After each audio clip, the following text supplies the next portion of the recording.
Hi, my name is Mandi. I'm proud to be here with you today on the 8th day of Elul. The theme today is true freedom. In Exodus, we read, "The tablets were the work of God, and the writing was the work of God. For there is no one who is truly free who does not engage in the study of Torah." The rabbis who wrote this teaching wanted us to see a paradox. The Torah and its commandments bind us to laws that have been imposed upon us. Yet our greatest freedom comes from the acceptance of Torah. As human beings, we learn that our bodies and souls are filled with all kinds of needs and desires, but that not everything we want is good for us. The freedom comes from not engaging in anything we want, but in the choices we make about the opportunities we have. Real freedom comes from choosing to engage in a discipline and an order that helps us find mastery over ourselves and fulfillment in our highest aspirations. Judaism teaches us to become the champions of our own lives. So how do commitments make us free?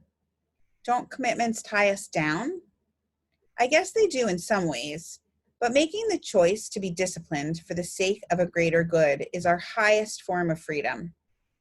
Most of the commitments we make, whether it be to a partner, our children, our jobs, these commitments allow us to fulfill dreams. I know my biggest dreams involve relationships to others. Making sacrifices for the sake of others is a choice that I make so that I can be connected to the ones that I love. We have all sacrificed so much during this pandemic. We wear masks, not as an imposition, but as the deepest symbol of love we have for one another. We sacrifice large gatherings so that we can enjoy each other safely soon. And actually, the sacrifice of avoiding larger gatherings has been one of the silver linings I have found through this pandemic. Time with family and intimate gatherings with friends.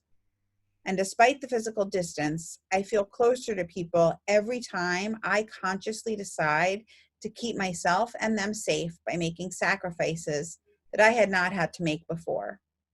The selflessness that I have witnessed by others who also want to keep me safe has allowed me to feel more connected to them.